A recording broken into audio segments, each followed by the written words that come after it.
morning. So I got no contact info on the outside of this. Let's go look at the log. Should be one of the last ones from 2025, first batch RO. Let's see, that's part 2. Here is the first page.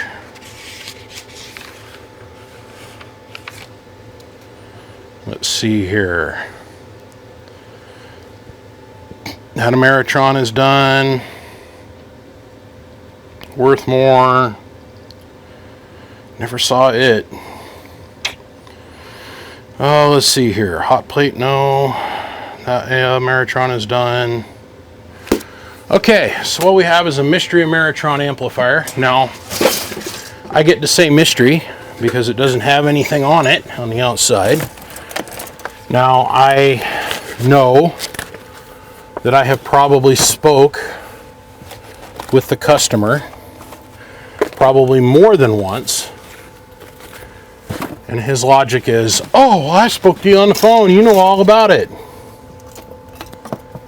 It's just hard. It's hard being me. This stuff comes in here and you have a million people that talk to you every day.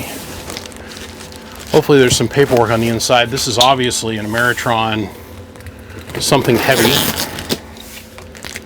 So it's a tube amp. This is exactly one of 3 that I have left in the trailer that I need to go through, and then I can jump onto the new batch of work that I just took on.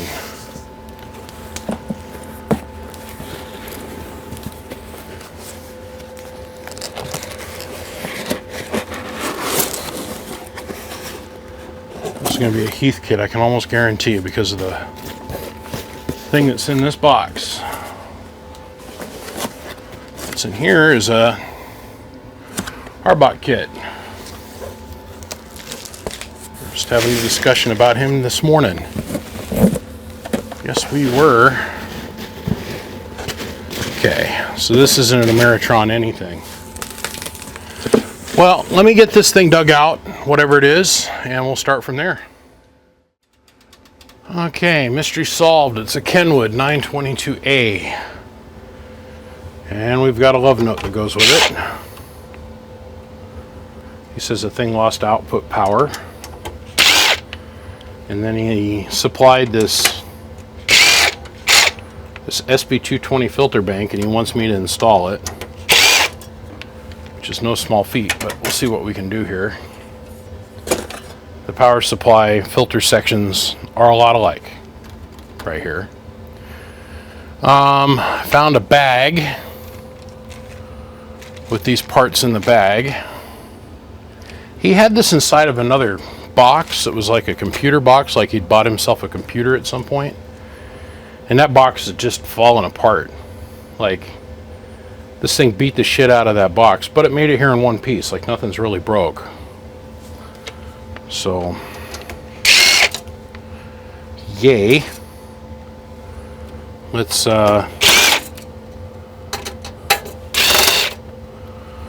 pull all the hardware out of the top.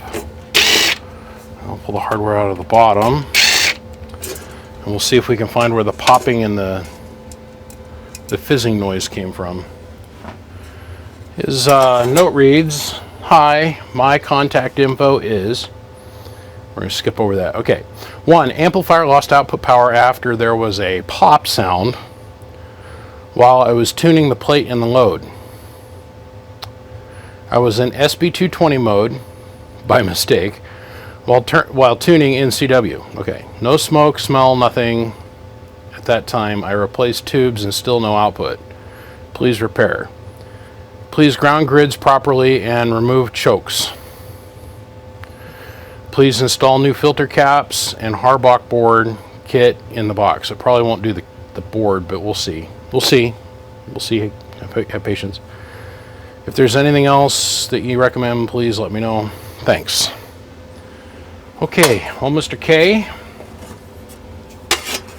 got the top part apart. We have this secondary high volt interlock and then this primary high volt interlock.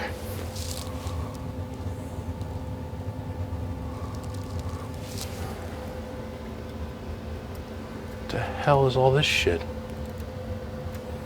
Oh, must be for the lights. He's put some aftermarket lights in the thing. Okay, let's take a look at the bottom.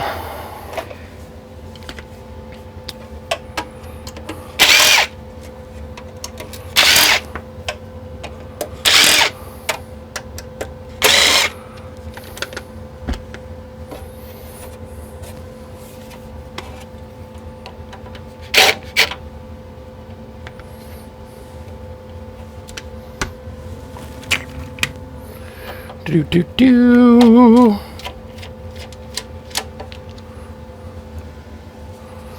The knee bone's connected to the thigh bone. The thigh bone's connected to the neck bone. The neck bone's connected to the butt bone.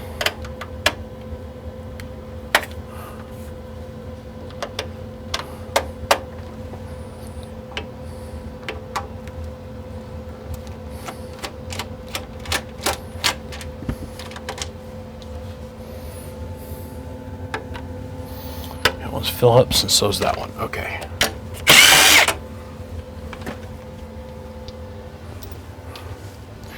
Doesn't matter, I gotta rip the whole thing apart basically to change out that filter board anyhow, so we're kind of on a fact-finding mission to see what's wrong. Alright. The upside to this is it does have handles, and they work well. Alright. Oh. Well, let's see, it has had the 10-meter mod done to it.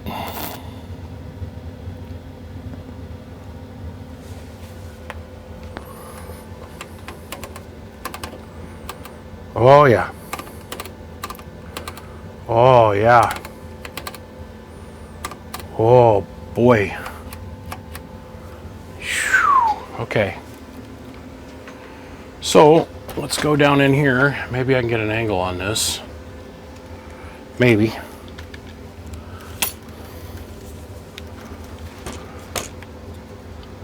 Maybe. We'll see.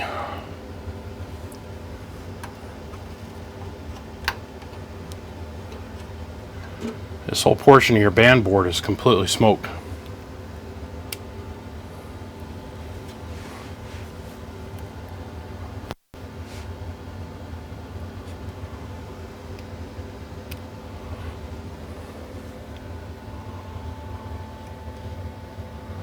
See, nothing's even making contact. Melted. Yeah, completely melted off. Let me take a picture of it and I'll insert it here.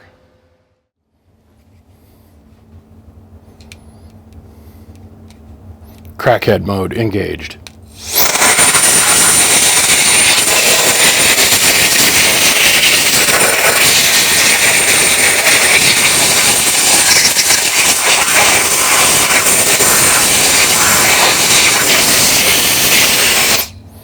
Alright, so I just got off the phone with the owner of this thing, Mr. K, and very quickly determined that we are going to be able to source a new band selector for this. Output band selector. It's a couple-hour job to change that out. It's about an hour and a half to do this one here. This is a high volt bank. You unscrew this set of screws and then you undo the top bit and then it slides down. Then we can disconnect the high voltage and we can get these caps replaced for him. Although these are 30 years newer than the SB220, it's still advisable to change out the, of course, high voltage filter bank. But I will throw these little pictures that I took of this for you guys, and I'll throw this little video segment in the computer someplace, and we'll come back to this in about a week or so. So I'll get all the parts bagged up and we'll get this put back in its box, and we'll have to come back to this, well, somewhere between 7 and 10 days from now, and we'll get this fixed for the guy, because we already ordered the parts together on the phone this morning. So Gentlemen, on that note, in my mind, I'll talk to you guys in a week, and in your guys' mind, I'll talk to you again in 10 seconds. So I put this in a bag. The packaging this came in is an old Ameritron box, and it's completely stuffed full of packing peanuts. And I set this thing down for, this will be 2 weeks since I've been able to touch this amp last. So in your guys' eyes, it's just been that long, but to remind everybody, we're in here to replace this band switch. This took 2 weeks to get. So we'll see. The gentleman on eBay is claiming that this is a direct drop-in, zero modify, don't have to do anything to it replacement for this band switch. Ooh. The ts-922a band switch installation instructions on a CD. That's cute. Oh, I gotta draw a diagram, so I gotta put some jumpers on some shit. Okay. And I guess this would be the switch.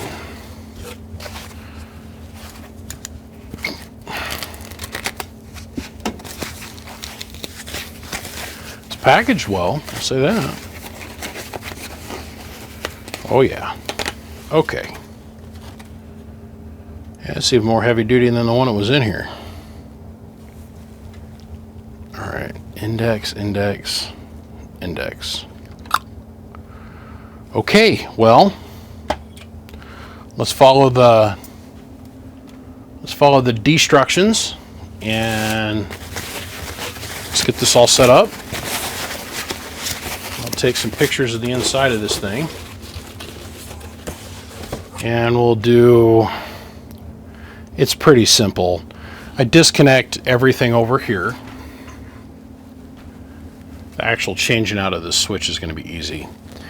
I disconnect everything here, just kind of move it back. I undo these set screws, I undo these set nuts. This whole thing should slide out this direction. Might take a little work to get some of this stuff disconnected, but it's neither here nor there. It's probably a 2 or 3 hour job, honestly. We slide the new one in, and we set up the keeper nuts, the jam nuts that are here, and then we set up our torque position. I want to make sure that I index this all the way to like the 10 meter position, or all the way around to the 180 meter position.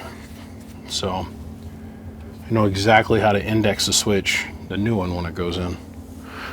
All right, let me look at the destructions here, and we're going to build some jumpers. Good morning. So,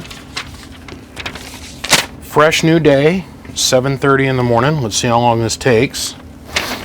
I got to thinking about it. I don't even think I have a computer that has a CD player in it, or a compact disc reader in it.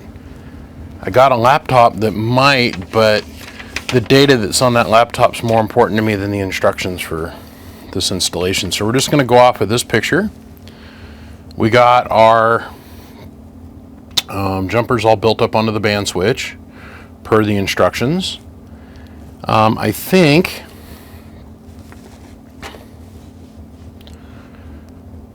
the caps below the coil, upper coil, bottom ceramic coil.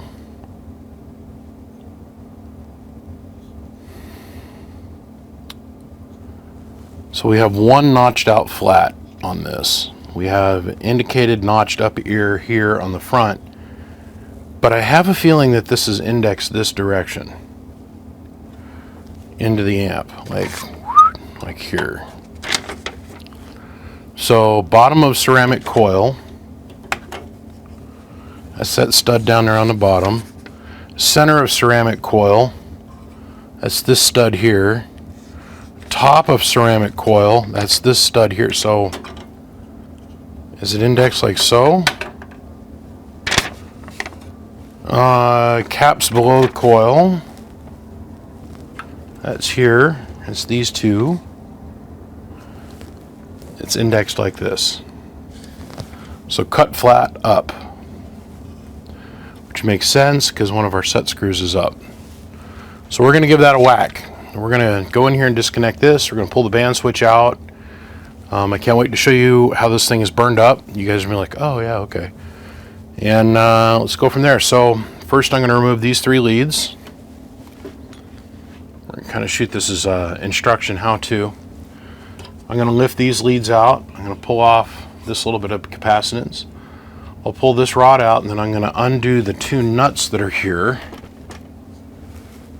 The set screws. There's one here and then one over here. And we'll back this jam nut off, and then we're going to see if we can slide the coil or the switch back. And there are 1, 2, 3 connections on the bottom, 4 connections on the bottom that we have to disconnect off the switch. Not a little too sure how we're going to do that yet, but we'll figure it out as we go. So let's get these leads off and moved up out of the way, and get this out of the way, get these 2 out of the way, and we'll release our jam nuts or set screws, however you want to put it, and we'll see if we can manipulate this around, and I'll come back. So I'm starting to see how they put this in here. Let's zoom in here. We can see that there's a fiberglass covered strap that comes up from the top, or comes down from the top, and then there's another line that runs off and it goes over to these capacitors. So that line that runs off to the caps is over here in the front, and this strap attaches to where this crossover bar is going to be, I think. But either way, to gain access to the bottom 3 leads, because there's one that's here, the next one, and then that strap over, we had to back off the jam nut and back off the 2 set screws. And then we're indexed all the way at 180, by the way. So we're indexed for 1.8 meters, which is rotated all the way that direction. So you can see the band selector. Okay, that'll be 10, and that's 180, 1.8, so 180 meters. But now with this thing sitting in this position, I can go in and unsolder this strap, and I can go in and unsolder here by having access down through this hole. Okay, let's get this band selector out. I want to show you how it's burned up. So this is this is why we're all here today. Jack the ISO gain way up here. See how well this comes across.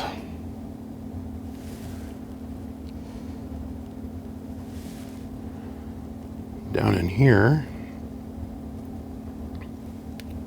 this whole section is disintegrated. You see it's burnt off.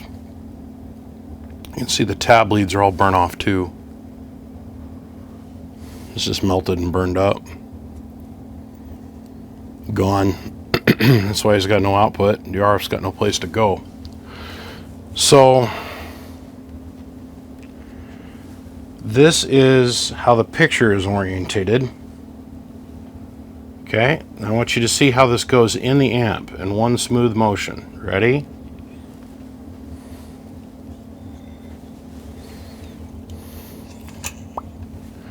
This little notch is up. Another thing I figured out is it's going to be much easier to solder these tabs if you take these 3 tabs and you're going to flare them out. So up and out. Okay, and this one, this is going to be the booger of the deal. It goes to this stud pin down here on top of the load capacitor. There's a single pin wire, which is right here. So that might be a little tricky to get to. A couple of these are going to be a little bit tricky to get to, but anybody with any kind of soldering skill set, I don't think would have a hard time pulling this off. It's just understanding how everything's oriented is the hardest bit of the equation. So once again, pin up, jumper bar up or to the bottom of the amp, however you want to put it, our orientation up. So here's the photograph that comes with it. We rotate it over, and this is the direction that we go. Some of this stuff you're going to want to solder beforehand. Like this one here, this fiberglass covered strap, you're going to want to put a little U in it, and you're going to want to tag it right on this bar. Make life a lot easier. And this strap here that comes across from these two capacitors, it gets tagged here, and then the load capacitor gets tagged here. And then it's all straightforward from there. Okay, let's take the ginormous camera and take it off the tripod. What I want to show you is there's all kinds of room to work with this. God, this isn't like the little handy cam. I miss those from back in the day. I took and I rotated the selector around, and then I put a little bend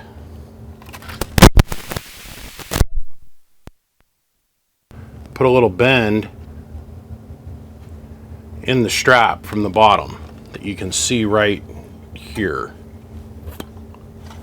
And I soldered it to this, I'm going to solder it to this crossover tab here on the instructions, which is a complete opposite the way it came out. So then I can index this knob, or the switch, I'm going to index it that direction. But having it over rotated this direction, I took the strap, which was straight on the stock switch, and then folded it over so I could grab that crossover bar. Now I can come in from this angle and get it with the soldering iron, if that makes any sense. Hopefully this helps somebody. So that went just about as well as I expected it would. Okay, so here's all the tools I used to install this band switch,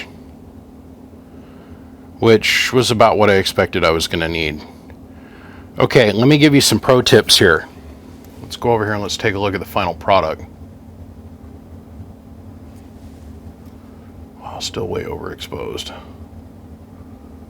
Let's turn this down to normal human brightness. Okay, let's zoom in here. So, not mentioned on the picture diagram that comes with the switch. There's a lot of gap here, by the way. These two hookups. This doorknob goes to this bottom tab. This set of doorknobs over here goes to this top tab. Now, I'm going to give you a warning to those of you that are attempting to do this at home. When you go to solder, do every connection deliberate and quickly, right? Especially with these tabs that are on the top. Remember, they're silver plated, and the solder is going to want to migrate. And you want to keep that to a minimum. So you just want your solder on the tab. You don't want it to run down the tab and then run into the switch. So keep your eyes on that. And how I got around it is I took some solder wick and I put it down here on the bottom edges of the tab. So I go to solder, and anything that went too far down the tab will get sucked into the wick. So the other thing I did is for these top ones, this one here, this one here, and this one here, and this one here, I moved the switch out of index. The other thing is this little keeper nipple. There's a hole in the aluminum. For you to get that nipple to line up, you're going to have to bend it up just a little bit. Just bend it up, and it'll fit in the hole. So the next thing, the only thing I use the little flat blade screwdriver on is when you go and put this together, you're going to first, with a pair of hemostats or a pair of tweezers, or long nose needle nose pliers, you're going to put on your lock washer, and then you're going to put your nut, but they're going to be sitting back here on the shaft. You want to index the shaft so that the flat surface of the shaft is up. And when you start to put this together, you're going to use the screwdriver to hold the nut in place, but with this finger. So you're going to hold the nut up against the threads, and then that'll allow you to be able to get in here and finger spin it. Okay. Be forewarned, it is very easy to cross thread. So when you go to grab onto it with your little tiny, this is a 4-inch crescent, by the way, you can get these on Amazon, they're like $6. Very handy little tool. No, this is a unihand, it's right and left-handed, and no, there's no hammer attachment, by the way, but you can easily fit this in here, and it will not grab on anything else, as you guys can see. It fits in here perfect. The only thing I have left to do is I'm going to come back and I'm going to put a little bit of fingernail polish on this screw and this bottom screw. Because as you can see, they're held in place with green Loctite. I'm not going to put Loctite back in there. I don't want it to migrate. I don't have any of this green stuff, so I don't want it to migrate and get down in here and get into the shaft in any way. Okay, so now let's talk about hooking up these two. Let me grab my pointing tool again. These two switch points. Hold on a second. Okay, now we're talking about this attachment point and this attachment point. The one that comes from the load connector was actually fairly easy to get to. I took the pin that comes off the load and it sits straight up on the stock switch. I just had to bend it back a little bit. This capacitor, I had to emphasize the little S turn in it. And the same thing with these two top taps. I just created this little hook fashion so I could get more surface area. And I wanted these straps to say the stock length. We don't want to trim any of these wires in here at all. We want to remanipulate the wire to be able to make contact with the tab. Let me explain to you the logic behind that. The logic is every inch, millimeter, and centimeter of wire that's in this band switch has already been pre-calculated for resonance. So if I go and I straighten this out and make it come straight to here, and I lop out this inch worth of wire and bring it over here straight, it's not going to tune the same. And the same thing with these straps. The bottom ones, they're rubber band tight. They're like bink bink, pretty tight. But let's go talk about these two switches here. Let's cut over to this picture I took with my phone. So here's the bottom switch, and it's the one down here on the bottom left. Let's pan back here real quick. We're talking about this one right here. Okay? Pan back to the picture. By flaring the tabs out, I was able to significantly increase the surface area for the solder, as you can see. And what I did with the hemostats is I breached inside and I was able to grab a hold of the strap to hold it steady and be able to manipulate it so it made contact with the tab. Let's pan back to the camera. How that was sitting in there was like this. See what I'm saying? Used hemostats with a little bent nose to it. Okay, let's go to the next picture.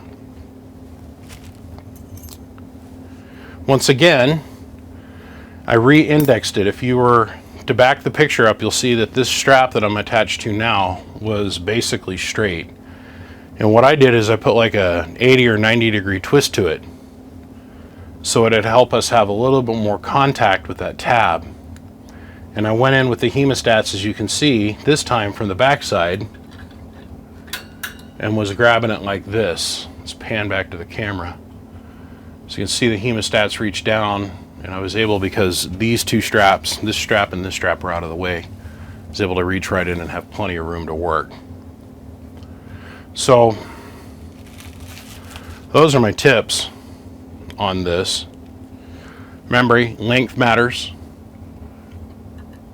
I just took and looped these over so I'd have a nice smooth, no sharp edges, and I could maximize our surface contact here and maximize our surface contact here.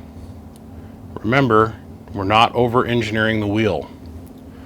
The other thing I want to tell you is this nut will hold the switch in place, but you want to manipulate all the leads that attach to the switch to where there's no tension on the switch. Let me explain to you why. The switch body can rotate independently of that jam nut. your set nut up here in the front. So if you have too much torsion or torque this way, this way, this way, or this way, it can pull the band switch out of alignment to where it's not going to make contact when you go and you move through the ocean, the motion of the ocean of the movements here. It'll cause this to falsely rotate and not be indexed properly. So once you get this in here and set in place, remember we start from the bottom, then we work our way up. I noticed that right away. As soon as we get this locked down, there's more than plenty of room to do it. Take your time, go slow, but when you are ready to solder, solder with intent and purpose. Use a high enough wattage iron, right? So it's not, it's, you want to keep your heat localized and you'll be fine. It's the first one of these I've ever done. I've worked on a couple that had the switch that was modded into them. I'm grateful that I've had the opportunity to do this one because I learned a bunch. I now can go write it down in my book. I need to quote out for 2 hours worth of work to do this switch. It's just that simple. I now know. It's just one more thing to check off the box, but yeah, it's pretty straightforward. Oh, the other thing is to make sure to take your load knob, your load capacitor, and set it at 0. You don't want to work on any of this with the load capacitor not meshed at 0. If you have a solder drip, right, the load capacitor is directly below this thing. If you have this not set at 0, the capacitor fully interlaced, if you do have solder that drops, I mean, I can see this being a problem. I didn't have a problem with this, but I can see it being a problem. And this is taking the switch out and putting the switch back in, the new switch in. If you have any solder that drops off, you don't want it to fall in between the load capacitor's fins are really fine and they're really close together. And if the solder falls down and gets in those fins and then the capacitor moves, it's going to mess up the gap on the fins, and then the next worst thing that can happen is that we get a scratch. And if we get a scratch or a nick on any of the fin edges, we're going to have RF that builds on those edges and we'll have arcing. So if we simply interlace the capacitor to where the fins are like this, we have a lot less chance of stuff falling down inside the cap and causing problems down the road. Okay, now let's go do something else I've never done before. Let's go change out our capacitor bank. Okay, so here we are on the top side of things once again. Everything's been fully discharged and is grounded. And we know that from our safety tab here and also our disconnect switch. I was talking with a customer last night and he's like, do you prefer this or the SP220? And I said, this amplifier. He goes, why? I said, because it's built heavier. Like this thing's built like a tank, and an SP220 is kind of built like out of tinfoil. In comparison, this is way heavier duty.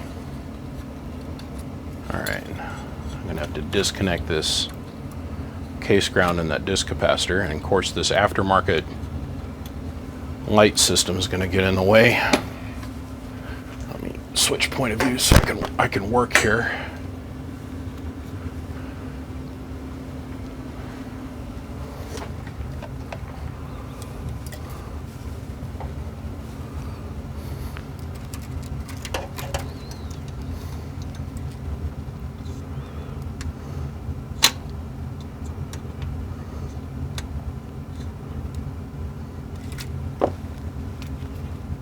Add a little solder to increase the surface area. There we go. And we'll just mosey this down off the pin. I'll move that out of the way.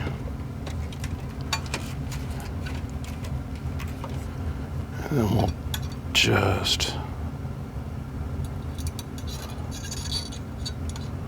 slide this off.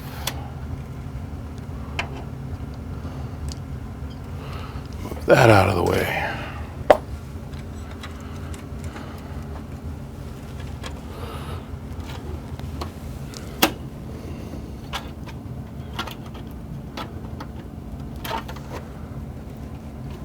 Huh. Oh, I see.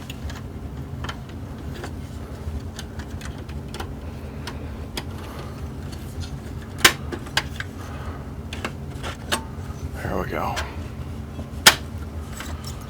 So we're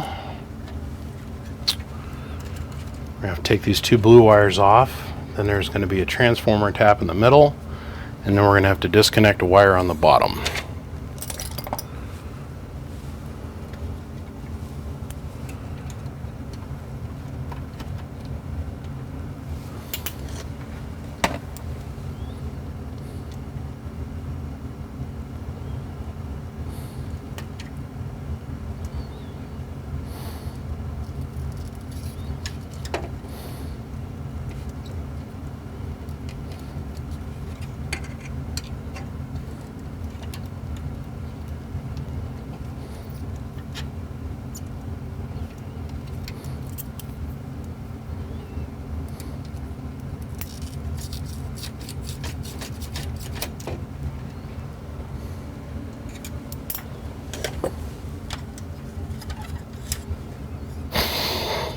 We're definitely reusing their cage system.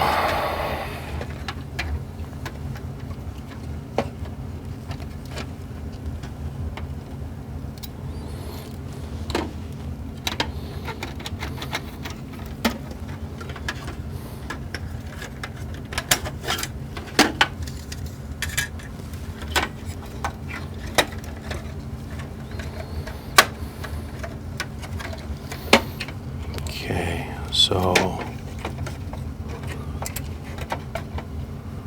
wow, these are really good capacitors.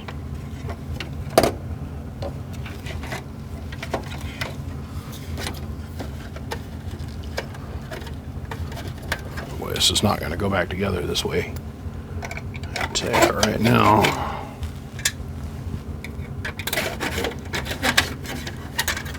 Sometimes little hemostats are the ones that lead the way.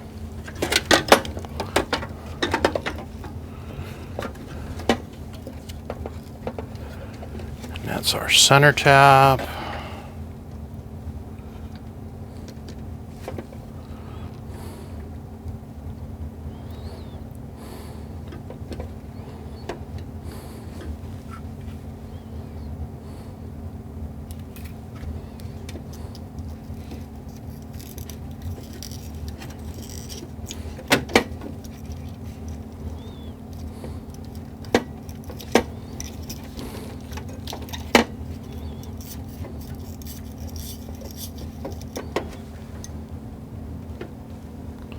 There it is.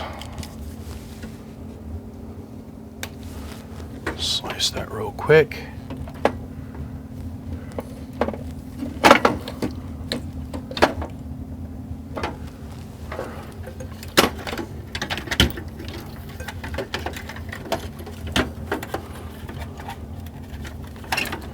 What you hung up on there, little buddy? Oh, we're tied to that bottom capacitor. Okay.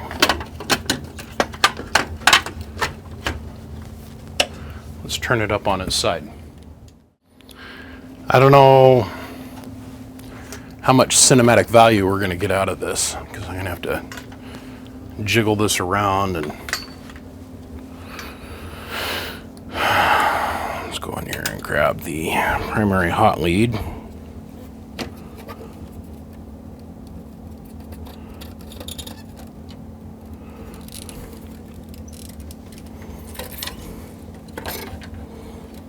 That wasn't too tough. It's like a piece of coax, man.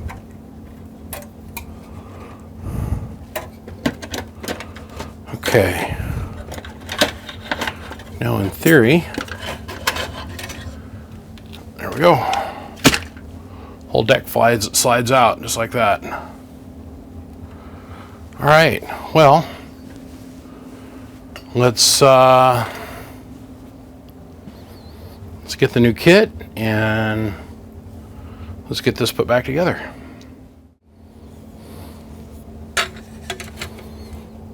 Index positive, negative, positive, Let's see, negative. We'll put a tray in.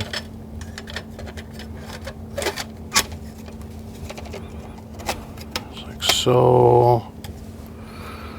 Put another tray in. Like this. Now we've orientated positive this direction. Okay. Once again, positive on this side. So positive, negative, positive, negative, positive, negative, positive, negative. All right. Keeper tray.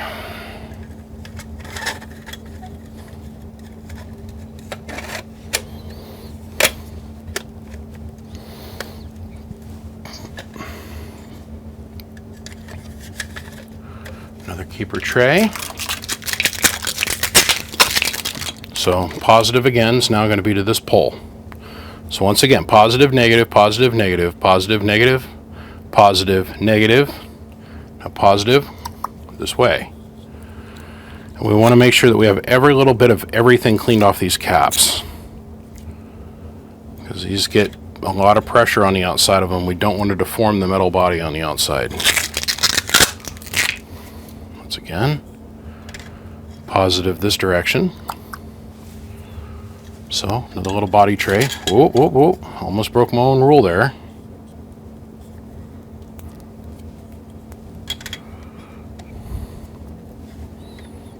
Yep. Positive's orientated the right direction. Tray.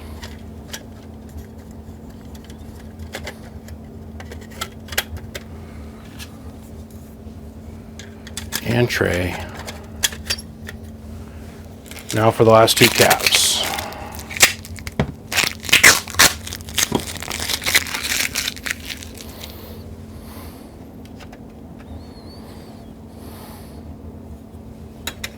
Positive that way, positive that way. So now when we're done, our ground shows up over here. So we got positive here, ground here, and then our center tap's going to be in here, because this technically is the center of the capacitor bank, right here in the middle. We'll normally tie on that pin. So it has been brought to my attention that Harbach's kit, I have not been to Harbach to verify this, so don't quote me on nothing. And trust me, Scott, I'm not going to give you a hard time about any of this. Harbach now says not to put these 1000-volt diodes in line, which I totally, by the way, agree with. So, let's see, positives here, right there. So now what I like to do is I take and I'll pull, sorry. I pull the resistor off the strip.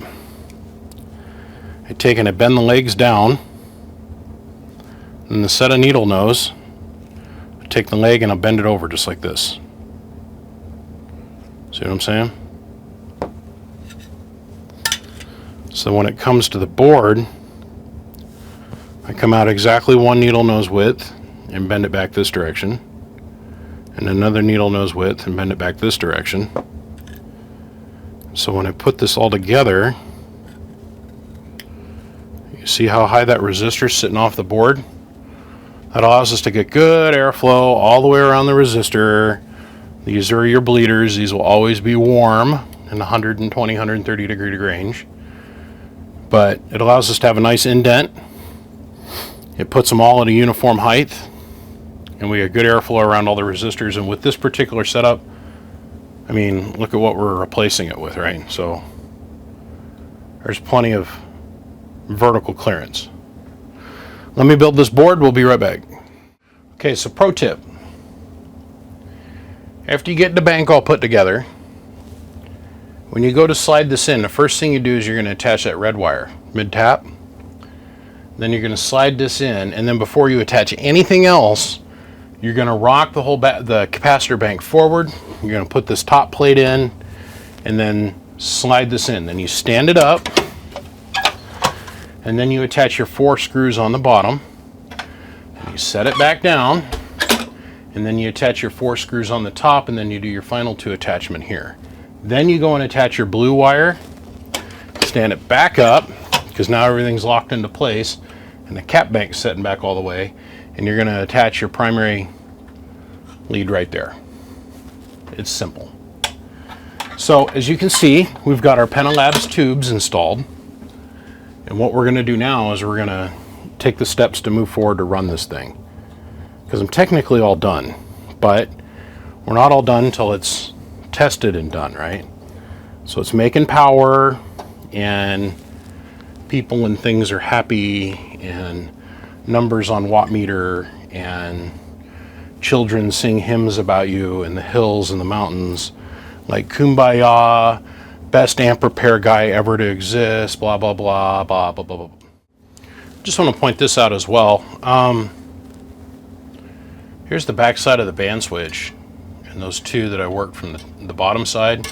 You have total access to all 3 of those pins right here on the top side as well. So just kind of keep that in mind if you ever go do a band switch. So, okay, tubes are in. All, come on foot, come out of the wires. All the appropriate circuits have been bypassed. And let's see what happens here. Contact. It's kind of neat in the back. I pulled the back off the amp real quick to make sure that it was wired appropriately for 220.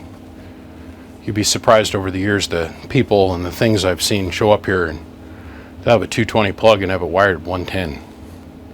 Or I have 110 plug wired on, and it's wired internally for 220. So let's take it out of standby. Cool, we got 0 signal, both the tubes are lit, it works in low mode, there's high mode, back into operate, no problems whatsoever. Okay, so we have the ICOM 7300 set up for 180 meters, and we got the power way down. We have a 5 watt slug in forward, 1000 in forward, and 1000 in peak going forward. So we're going to put, well, the 5 watt element's not going to read very accurate. It's a 2 through 30 megahertz slug. So let's, I got the power set at 17% on the radio. Let's put this in low. Oh yeah.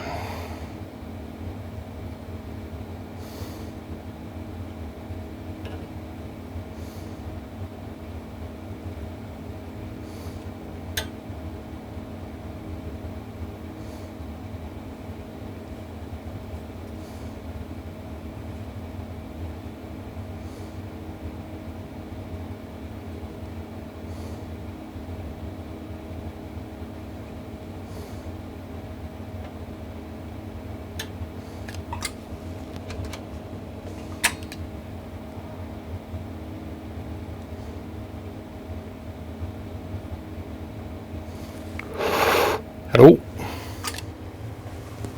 All right, so let's run the power up a little bit.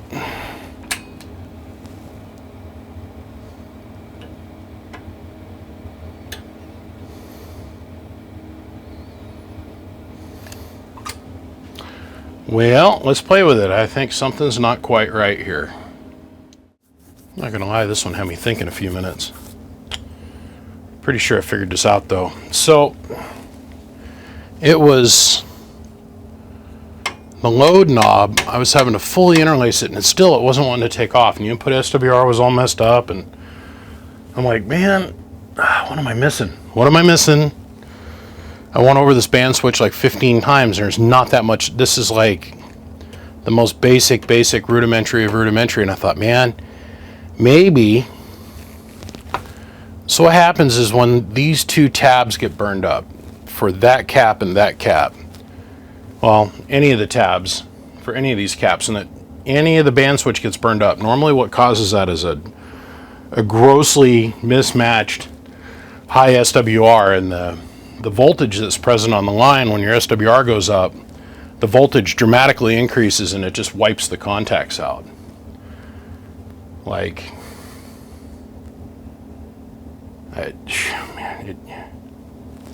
here, let me bend this so you guys can actually see it, because it doesn't matter, the switch is borked. Like this thing welded. There was not a pop. This was a bzzz, bow. Look at this.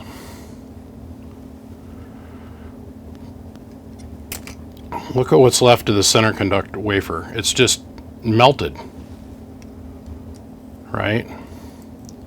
It's not a big deal. I'm just saying that what happened was that either he was wild, and this isn't a tune thing. This is downline. This is something external.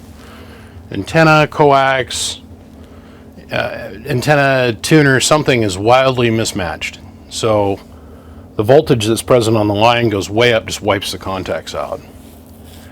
And I thought, I wonder what else popped when that all unloaded.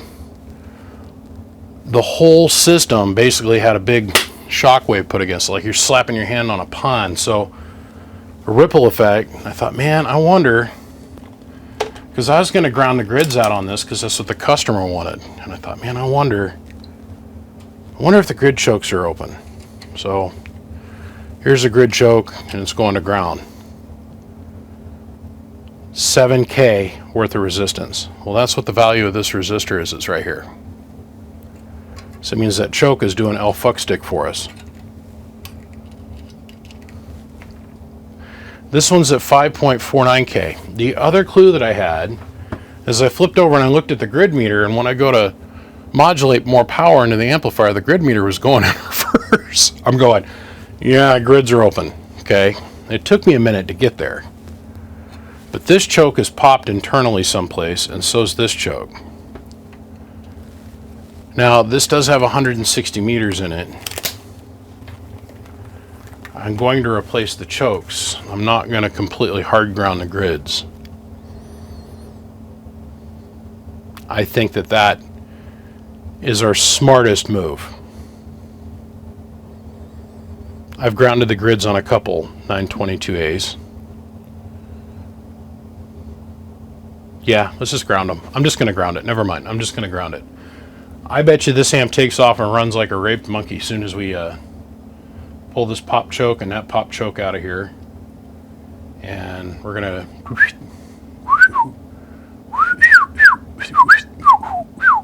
Pink, Bob's your uncle. Okay, so here we are on 160. 11111. Full power, full mic gain, full drive, full the juice, full the jam. Hello, 1111111. Perfect input, schwur. Hello, 1 2.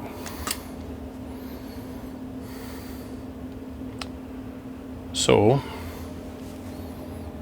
1000 watt and 2x, 1000 in average. Hello, 1 2 1 2 hello. 1500 watts out. No problems. None whatsoever. Yep. It was the grids. They were popped wide open. Upon removal of the chokes, with the scientific mind that we have attached to our shoulders, being the dimmest bulb in the room and always wanting to be the brightest,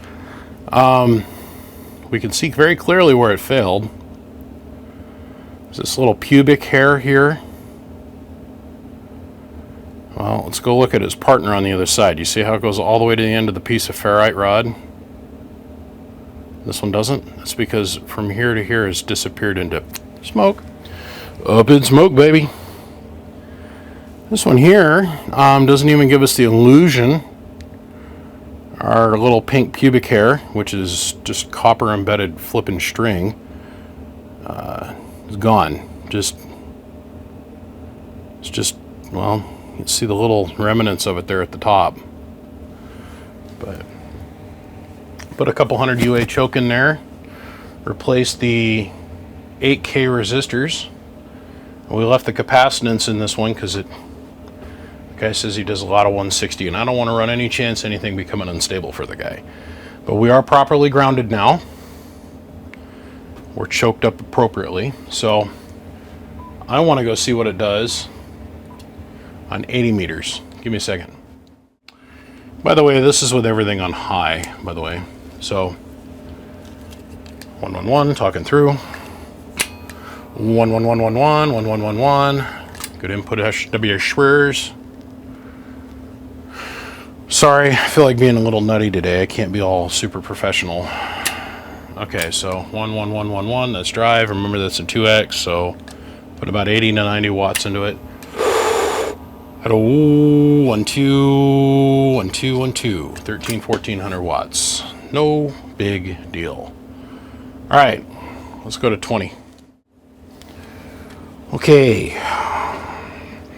20. 111. 11111 111111. So, hello,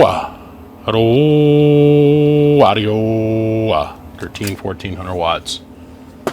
No big deal once again. Okay, let's go to 40. Okay, I just flip-flop 20 and 40 in my head. I don't know why. I'm having a dyslexic moment, so please forgive me. I know I did not give you the right frequency and band number name. I know. So, I mean, you can give me shit about it in the comments if you want. I don't care. 11111. Okay. 111111. Down here. Hello. 11111. Hello. 11. Okay. Moving on up to the 21 megahertz band. All right, 21. 21 is 21. 21 is 21. But not to be confused with 21. Okay. The 21 megahertz. 11111111.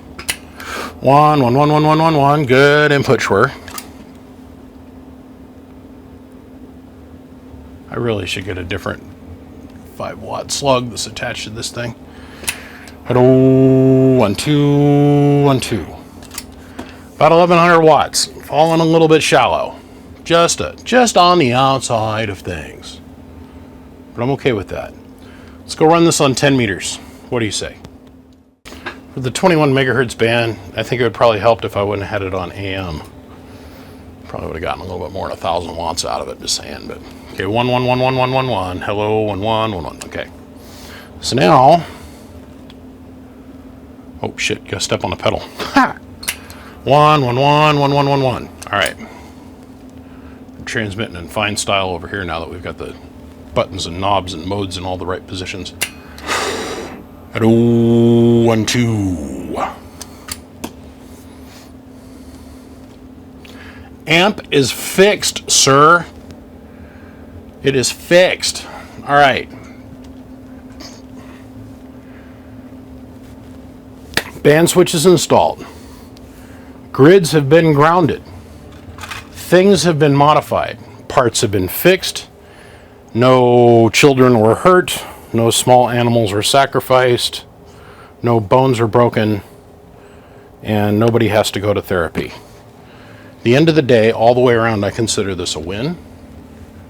This thing is done and done. So now all I got to do is put all the plates and body bits back on it. And I don't think you guys want to sit around and watch me do that, because you all have seen me do it before. I don't even get to do that for like about the next 45 minutes, because guess what? I got to let the tubes cool off. That's right, because I've been running the amp upside down. They are hotter than Satan's testisack. I'm telling you. Right now. So we're just going to let them sit here and run for a few minutes. Thank God they're pentas. Otherwise I'd be questioning my moral decisions in this universe. Gentlemen, look. I can't believe I spent this much time on this, but I did spend quite a bit of time second guessing my handiwork here on the band switch, but we did get it figured out. This will serve as an instruction video on how to do a band switch on a 922A. I'll probably bust that thing out all by itself in short form of some kind. But like I said, we're going to pop the body panels on this and we're going to be done. Done and done. 922A gets to go home today. Gentlemen, my name is BBI. That's my number. If there's anything I can do to help you out, anything I can ever fix for you, or any questions I can ever ask or answer, it goes both ways. Give me a call. I'm gonna do the best that I can to, with a little bit of humor and a little bit of fun times, and not trying to be too overly serious, because that's gay. Seriousness is gay, in my opinion. Can't be serious. Come on, we're talking radio now, right? I'll do what I can to help you, with no seriousness attached. No joke. Shout out to my Patreon supporters. They're what have allowed us to sit here for this last 40-something minutes and twiddly fart around with this with no ads. So, thank you, gentlemen.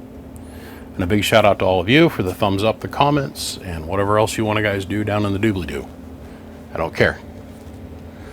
All right, a guy is off to let his high dollar tubes cool off and put some body panels on.